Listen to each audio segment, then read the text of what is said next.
ಜನಗಳಿಗೆ ದುಡ್ಡಾಸೆ ಸೋರಿಸಿ ಇವ್ರು ಗೆದ್ದರೆ ವಿನಃ 136 ಸೀಟು ನ್ಯಾಯವಾಗಿ ಇವ್ರು ಗೆಲ್ಲಿಲ್ಲ. ಇವರು ಎಲ್ಲ ಫ್ರೀ ಕೊಟ್ಬಿಟ್ಟು ದೇಶ ಉದ್ಧಾರ ಮಾಡೋಂಥ ಕೆಲಸ ಅಂತೂ ಮಾಡ್ತಾಯಿಲ್ಲ, ದೇಶನ ಹಾಳು ಮಾಡೋಂಥ ಕೆಲಸ ಮಾಡ್ತಾ ಇದ್ದಾರೆ ನಮ್ಮ ರಾಜ್ಯ ಸರ್ಕಾರ. ಗ್ಯಾರಂಟಿಗಳೆಲ್ಲ ನಮಗೆ ಎಜುಕೇಷನಲ್ಲಿ, ಹೆಲ್ತಲ್ಲಿ ಅದ್ರಲ್ಲಿ ಗ್ಯಾರಂಟಿ ಅಂದರೆ ಫ್ರೀ ಕೊಟ್ಟಿದ್ರೆ ಅದು ಉಪಯೋಗ ಇರ್ತಿತ್ತು. ಇದೆಲ್ಲ ವೇಸ್ಟ್ ಅಂದರೆ ವೇಸ್ಟ್. ಏನು ತಿಳ್ಕೊಂಡಿದ್ಯಾ? ಈ ಮಾತಾ ಮೊದಲೇ ಹೇಳ್ಬೇಕಾಗಿತ್ತು.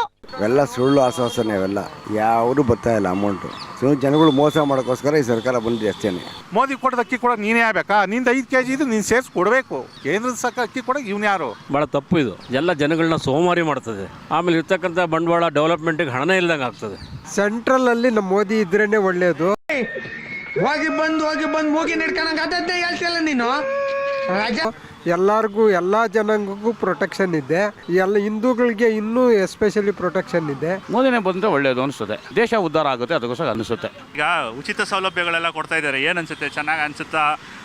ಕೊಡೋದು ಒಳ್ಳೇದ? ಹಂಗೆ ಉಚಿತ ಸೌಲಭ್ಯ ಕೊಟ್ಟಿರೋದು ಒಳ್ಳೇದು ಅಂತ ಅನ್ನೋದಕ್ಕಿಂತ ಅದಕ್ಕಿಂತ ಕೆಟ್ಟದಂತೂ 99 ಭಾಗ ಕೆಟ್ಟಿದೆ. ಆಯ್ತು ಬಿಡೋಣ, ನಂದು ಒಂದು ಜನ್ಮ.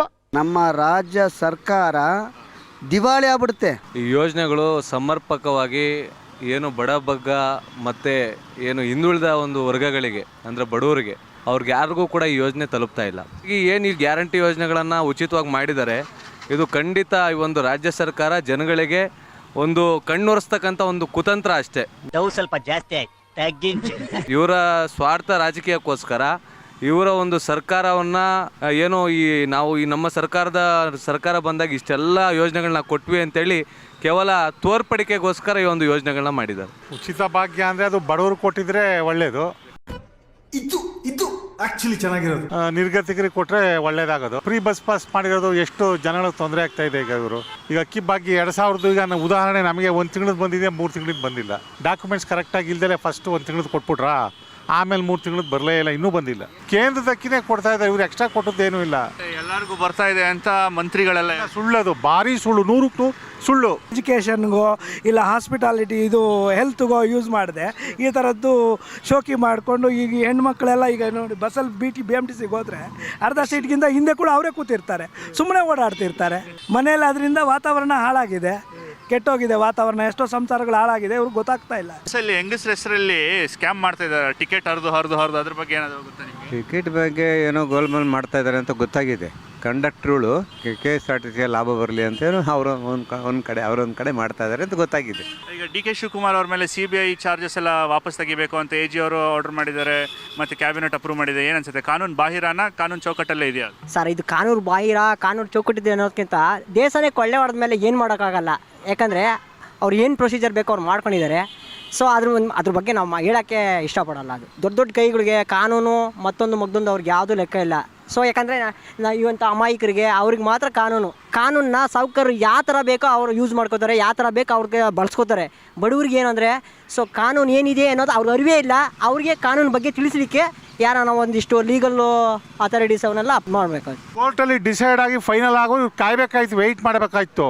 ಇವಾಗ ಯಾಕೆ ತೀರ್ಮಾನ ಮಾಡಿದ್ರು? ಇವ್ರಿಗೇನು ಅಧಿಕಾರ ಇದೆ ತೀರ್ಮಾನ ಮಾಡೋಕ್ಕೆ ಸರ್ಕಾರಕ್ಕೆ? ಅಲ್ಲಿಗೆ ಅವರು ಸತ್ಯವಂತರು ಅಲ್ಲ. AG ಅವ್ರು ಹೇಳಿದ ತಕ್ಷಣ ಕ್ಯಾಬಿನೆಟಲ್ಲೂ ಅಪ್ರೂವ್ ಮಾಡಿಬಿಟ್ರು, ಏನೋ ಇದೆ ಅದು. AGನೂ ತಪ್ಪಿದೆ, AG ಮೇಲೂ ಕೇಸ್ ಹಾಕಬೇಕು, ಸರ್ಕಾರದ ಮೇಲೂ ಕೇಸ್ ಹಾಕಬೇಕು. ಇವರೆಲ್ಲ ಬೋಗಸ್ ಮಂತ್ರಿಗಳು, ಬೋಗಸ್ ಸರ್ಕಾರ ಮಾಡ್ಕೊಂಡು ಜನಗಳಿಗೆ ಲೂಟಿ ಹೊಡಿತಾ ಇದ್ದಾರೆ. ಕಾನೂನು ವಿರುದ್ಧ ರೀ ಇದು. ಕಾನೂನು ದೊಡ್ಡವ್ರಿಗೊಂದು ಬಡವ್ರಿಗೊಂದು. ಇವ್ರ ಹತ್ರ ಅಧಿಕಾರ ಇದೆ, ಇವ್ರು ಮಾಡ್ಕೊಳ್ತಾರೆ. ಕೊನೆಯದಾಗಿ ನ್ಯಾಯಾಲಯದ ಮುಂದೆ ಹೋಗುತ್ತೆ. ಫೇರ್ವಾಗಿ ಇನ್ವೆಸ್ಟಿಗೇಷನ್ ಮಾಡ್ಬೇಕು. ಯಾರಿದ್ರೆ ಕಾನೂನು ಮುಂದೆ ಯಾರು ದೊಡ್ಡವರು ಇಲ್ಲ ಚಿಕ್ಕವರು ಇಲ್ಲ, ಎಲ್ಲರೂ ಸರ್ಸಾಮಾನ್ರು. ನಾವು ಸಂವಿಧಾನದ ಪರ, ಬಾಬಾ ಸಾಹೇಬ್ರ ಪರ ಅಂತೆಲ್ಲ ಹೇಳ್ತಾರೆ, ಆದರೆ ಇವರೇ ಕಾನೂನು ಕೈಗೆ ತೊಗೊಂಡಿದ್ದಾರೆ. ಸರಿನಾ ಇದು? ಇಲ್ಲ ಅದಕ್ಕೆ ಸರಿ ಇಲ್ಲ.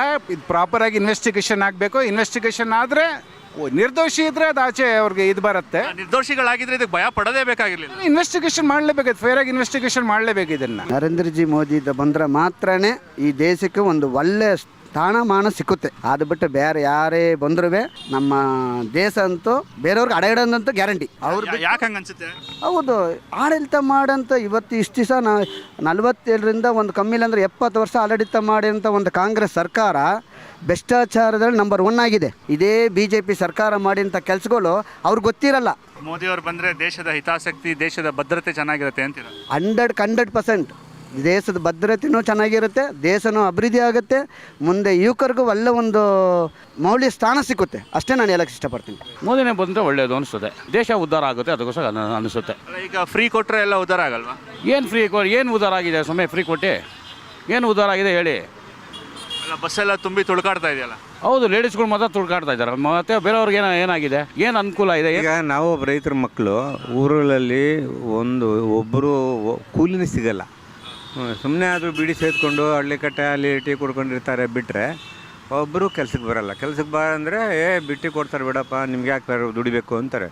ಎಲ್ಲ ಕುಡ್ದು ಈಗ ಹೆಂಡ್ತಿ ಈಗ ಬಿಟ್ಟಿ ಭಾಗ್ಯ ಅಂತ 2,000 ಕೊಡ್ತಾರೆ ಹೆಣ್ಮಕ್ಳಿಗೆ. ಸಾಯಂಕಾಲನೇ ಹೆಂಡ್ತಿಗೆ ಹೊಡೆದು ಕಿತ್ಕೊಂಡು ಕರೆಂಟ್ ಫ್ರೀ ಕೊಟ್ಟಾಗ್ಲಿಂದ ಕರೆಂಟ್ ತೆಗೆ ಜಾಸ್ತಿ ಆಗಿದೆ ಅಂತಾರೆ. ಇವೆಲ್ಲ ಬೇಕಾಗಿಲ್ಲ, ನಮಗೆ ಬೇಕೇ ಆಗಿರಲಿಲ್ಲ. ಮಾಮೂಲಿ ತಿರುಗಿ ಕೊಡ್ತಾ ಇದ್ದು. ಅದೇ ನೋಡಿ ಬೆಳೆ ನೋಡಿ 160. ಓಲಿ ಒಂದು ಈರುಳ್ಳಿ ನೋಡಿ 70 ರೂಪಾಯಿ ಇವತ್ತು, ಟೊಮೊಟೊ 60 ರೂಪಾಯಿ. ಎಲ್ಲ ಇವರೇ ಜಾಸ್ತಿ ಮಾಡ್ತಾರೆ. ಇಲ್ಲಿ APMC ಸ್ಟಾಕ್ ಮಾಡಿಕೊಂಡು ಅಲ್ಲಿ APMC ನಡೆಸಬೇಕಲ್ಲ ಇವ್ರಿಗೆ ಕಮಿಷನ್ ಬರ್ತದೆ ಇವ್ರಿಗೆ. ಅಷ್ಟೇನು ತಿಳ್ಕೊಂಬಿಡಿ. ಇನ್ನೇನು ಈ ಸರ್ಕಾರದಲ್ಲಿ 5 ಪೈಸೆ ಉಪಯೋಗ ಇಲ್ಲ ಸರ್. ಆದರೆ ಈ ಥರ ತೆರಿಗೆ ದುಡ್ಡನ್ನು ಈ ಥರ ಕೊಡೋದ್ರಿಂದ ಅಭಿವೃದ್ಧಿ ಆಗತ್ತೆ ಅಂತೀರಾ? ಇಲ್ಲ ಸರ್, ಯಾವ ಅಭಿವೃದ್ಧಿ ಆಗಲ್ಲ. ಅಭಿವೃದ್ಧಿ ಕೆಲಸ ಯಾವುದೂ ಆಗ್ತಾ ಇಲ್ಲ. ಯಾವುದಾಗ್ತಾ ಇದೆ? ರೋಡಲ್ಲೇ ನೆಕ್ಸ್ಟ್ 4-5 ಜನ ಸತ್ರು, ಕರೆಂಟಲ್ಲಿ ಸತ್ರು, ಬಾವಿ ಬಿ ಸತ್ರು. ನೆಕ್ಸ್ಟ್ 1 ವರ್ಷ ಅಭಿವೃದ್ಧಿ ಇಲ್ಲ ಅಂತ DCM ಹೇಳಿದ್ದಾರೆ. ಹೌದು, ಅಭಿವೃದ್ಧಿ ಯಾಕೆ ಇಲ್ಲದೆ ಅಂತಾರ ಕೆಲಸ ನೀನು ಯಾಕೆ ಮಾಡಿದೆ? ಯಾರು ಮಾಡುವಂದಿದ್ರು ಬರ್ತಾ ಇದೆ ಅಟ್ಲೀಸ್ಟ್. ಸರ್ ಯಾರು ಬರ್ತಾ ಇಲ್ಲ, ಸುಮ್ಮನೆ ಹೇಳ್ತಾರೆ ಬ್ಯಾಂಕ್ ಹಾಕಿದ್ದೀವಿ ಅಂತ. ಯಾವ ಅಕೌಂಟ್ ನೋಡಿದ್ರು ಬರ್ತಾನೆ ಇಲ್ಲ ಅಮೌಂಟು. ಮತ್ತೆ ನಾವು ನುಡ್ದಂತೆ ನಡೆದಿದ್ದೀವಿ ಅಂತೆಲ್ಲ ಎಲ್ಲ ಸುಳ್ಳು ಸರ್. ನೋಡಿದಂತೆ ಅವ್ರು ಮಾಡ್ಕೊಂಡ್ರು ಅಷ್ಟೇ ಹೊರತು ನೋಡಿದಂತೆ ನಡೆದಿಲ್ಲ. ಅವ್ರು ಮಾಡ್ಕೊಂಡ್ರು ನೋಡಿದಂತೆ ಪಡೆದಿದ್ದೇವೆ ಅಂತ ಮಾಡ್ಕೊಂಡ್ರೆ ಹೊರತು ನಡೆದಿಲ್ಲ. ರಾಜ್ಯ ಸರ್ಕಾರ ಏನು ಮಾಡ್ತಾ ಇದೆ ಇದು ಪುಕ್ಸಾಟಿಯಾಗಿ ನಮಗೆ ಬೇಕಾಗಿಲ್ಲ. ಇದು ರಾಜ್ಯ ಬೊಕ್ಕಸಕ್ಕೆ, ಇದು ಸರ್ಕಾರಕ್ಕೆ, ಜನರಿಗೆ ನಷ್ಟ. ಇದು ನಾವೇನು ಭಿಕ್ಷೆ ಬೇಡ್ತಾ ಇಲ್ಲ. ನೀವು ಕರೆಂಟ್ ಫ್ರೀ ಕೊಡಿ, ನೀವು ಬಸ್ಸಲ್ಲಿ ಫ್ರೀ ಕೊಡಿ, ಇದೆಲ್ಲಿಂದ ನಮಗೆ ನಷ್ಟ. ವುಮೆನ್ ಎಂಪವರ್ಮೆಂಟ್ ಅಂತ ಹೇಳಿದರು. ಬಸ್ ವುಮೆನ್ ಎಂಪವರ್ಮೆಂಟ್ ಅಂದರೆ ನೀವು ಎಜುಕೇಷನಲ್ಲಿ ಮಾಡಿ, ಅವ್ರಿಗೆ ವಿದ್ಯಾಭ್ಯಾಸ ಒಳ್ಳೇದು ಕೊಡಿ, ಅವ್ರಿಗೆ ಒಳ್ಳೆ ಸರ್ಕಾರದಲ್ಲಿ ಕೆಲಸ ಕೊಡಿ, ಆದ್ದರಿಂದ ಎಂಪವರ್ಮೆಂಟ್ ಆಗುತ್ತೆ. ನೀವು ಪುಕ್ಸಾಟಿಯಾಗಿ ಬಿಟ್ಬಿಟ್ರೆ ಅದೇನು ಎಂಪವರ್ಮೆಂಟಾ? ಏನು ಬರ್ತಾಯಿದೆ ಸರ್, ಇನ್ನೂ ಬರಬೇಕು. ಒಂದು ಬಿಲ್ ಹಾಕ್ತೀವಿ, ಅದು ಬರೋಲ್ಲ. ಕರೆಂಟ್ದು ಫ್ರೀ ಅಂತ ಹೇಳ್ತಾರೆ, ಬರೋದೇ ಇಲ್ಲ. ಅಪ್ಲೈ ಮಾಡಿದ್ದೀವಿ, ಏನು ಬರ್ತಿಲ್ಲ. 3 ಮಂತ್ಸಿಂದ ಅದೇ ಕಂಟಿನ್ಯೂ ಆಗ್ತಾ ಇದೆ. ಜನಗಳಿಗೆ ದುಡ್ಡಾಸೆ ಸೋರಿಸಿ ಇವ್ರು ಗೆದ್ದರೆ ವಿನಃ 136 ಸೀಟು ನ್ಯಾಯವಾಗಿ ಇವ್ರು ಗೆಲ್ಲಿಲ್ಲ. ಇವರು ಎಲ್ಲಿ ಗೆದ್ರು ನ್ಯಾಯವಾಗಿ? ಸರ್ಕಾರದ ಎಲೆಕ್ಷನ್ಸ್ ಇದೆ, ಚುನಾವಣೆ ಇದೆ. ಯಾರು ಬಂದರೆ ಒಳ್ಳೇದು ಅನ್ಸುತ್ತೆ ನಿಮಗೆ? ಕೆಲಸ ಮಾಡೋರು ಯಾರು ಬಂದರೂ ನನಗೆ ಒಳ್ಳೇದು. ಯಾರು ಕೆಲಸ ಮಾಡ್ತಾರೆ ಅಂತ ನಿಮ್ಗೆ ಅನ್ಸುತ್ತೆ? ಅಟ್ ಪ್ರೆಸೆಂಟ್ ಈಗ ಯಾರು ಕೆಲಸನೇ ಮಾಡ್ತಿಲ್ಲ. ಅಂದರೆ ನಿಮ್ಮಂಥ ಯೂತ್ ಬರಬೇಕಷ್ಟೇ. ಅಂದರೆ ಯೂತ್ಸ್ ಅಂದರೆ ಈಗ ಯೂತ್ ಅಂದರೆ ರಾಹುಲ್ ಗಾಂಧಿ ಅವರು ಇದ್ದಾರೆ. ಅವ್ರನ್ನ ಯಾರು ಆಗ್ತಿಲ್ಲ, ಮೋದಿನೇ ಬರಬೇಕು. ಅವ್ರ ಲೈಫ್ ಟೈಮಲ್ಲಿ ಅವ್ರು ಇರೋವರೆಗೂ ಅವರೇ ಬರಬೇಕು. ಯಾಕೆ ಆ ಥರ? ಯಾಕೆ ಅವರಾದರೂ ಸಿನ್ಸಿಯರ್ ಆಗಿದ್ದಾರೆ, ದೇಶಕ್ಕೂ ಪ್ರೊಟೆಕ್ಷನ್ ಇದೆ, ರೆಸ್ಪೆಕ್ಟು ಇದೆ ವರ್ಲ್ಡ್ ವೈಡು. ಅದರಿಂದ ಅವರೇ ಬರಬೇಕು. ಮೋದಿನೇ ಬರ್ಬೇಕು ಸರ್. ಹೇಳ್ತಿ ಕಡೆ ಒಳ್ಳೆ ಮನುಷ್ಯ ಅವನು. ಹೋಯ್ತಾ ಇದ್ದೀವಿ ಅಂದರೆ ಅವನೇ ಕಾರಣ.